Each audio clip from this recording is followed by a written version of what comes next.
What's good, guys? Prince Sports here, giving you that raw, uncut sports stimulus package. Now, since Russell Westbrook is making all the headlines, he's being the guy that everybody is talking about, I'm going to keep talking about Russell Westbrook because he's the biggest thing going around right now in terms of being talked about. But here's a question about Russell Westbrook. Is Russell Westbrook a toss-around player? Is Russell Westbrook hot potato? You know, is he one of those players that belongs to the streets? Okay? You know, in other words, doesn't belong to winning. Is he a fallen player? You know, one of the cardinal rules in sports is don't let a fallen player or a declining player fall on your lap. Okay?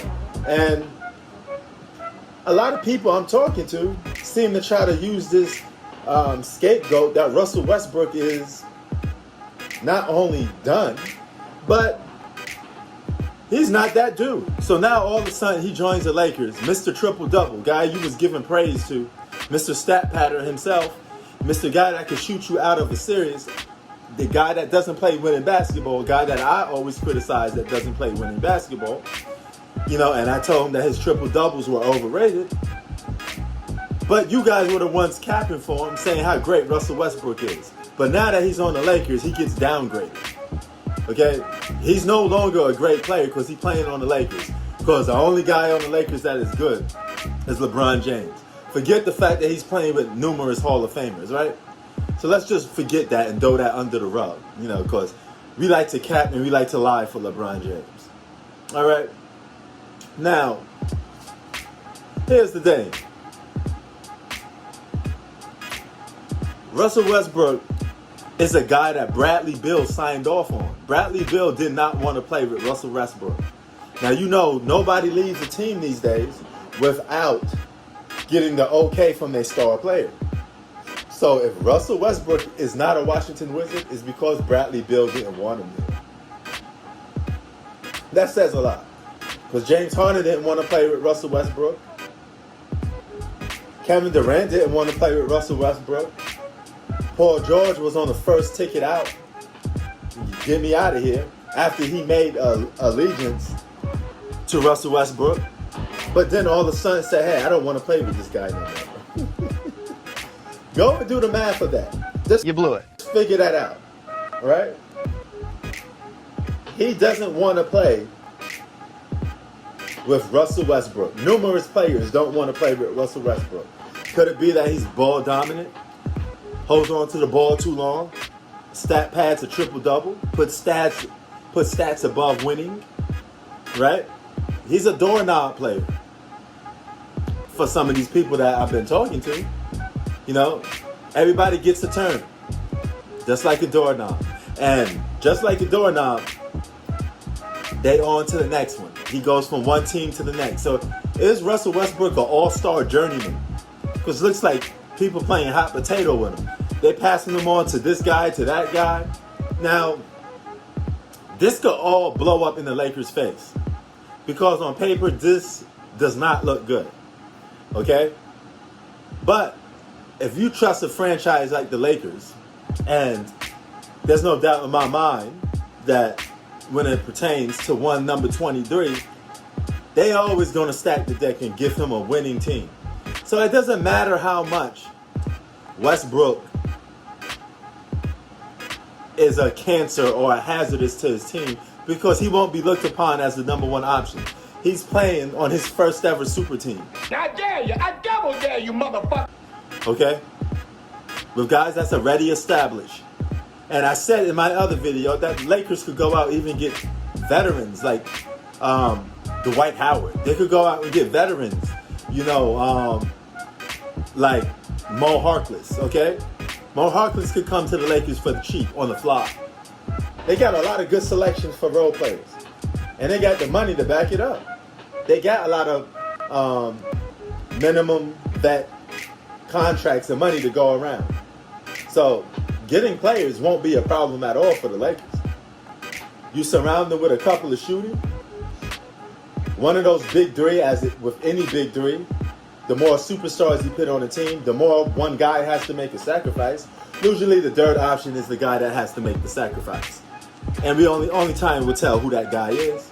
But if they get cursed by the basketball gods for making another super team, that's karma.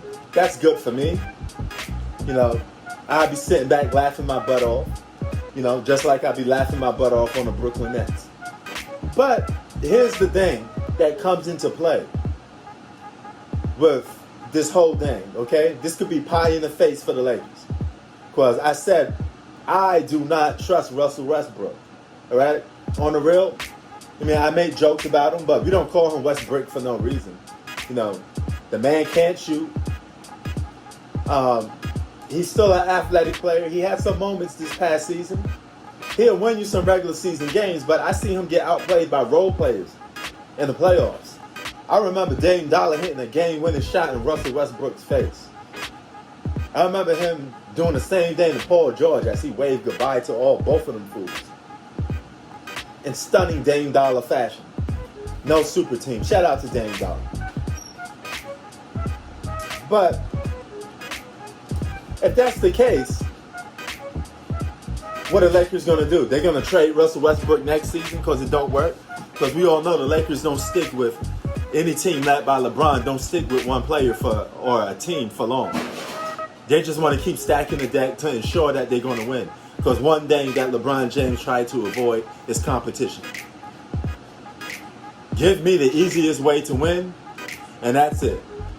I don't want to do much. I don't want to be proving that I'm great. And Russell Westbrook, you got a lot of pressure. The pressure is on you now because you have to go out there and win. You have to shed all these stereotypes of what I just said in this video. Do you got what it takes to do it? Now, as I said, this is the super team. And guess what?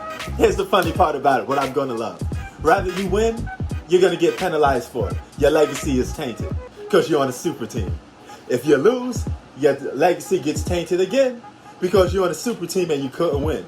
So either way, you're stuck in between a rock and a hard place because you win or lose, you still lose when you're on a super team. Especially when you're on a Martin Day super team because you get absolutely no credit really for it.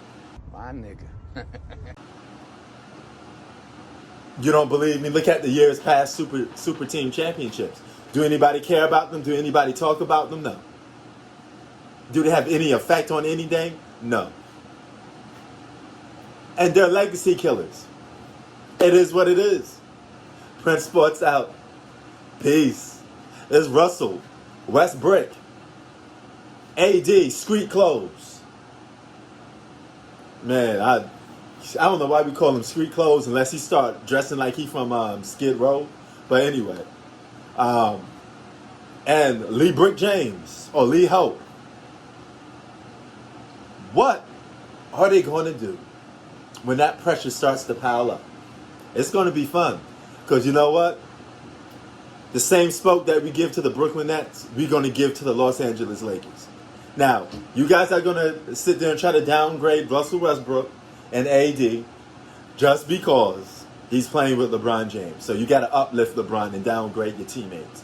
I get it. It's the nut hugger analogy. But that don't rock with me. You know, check this out before I go. Look at my desk ready. You see that right there? That's Street Fighter.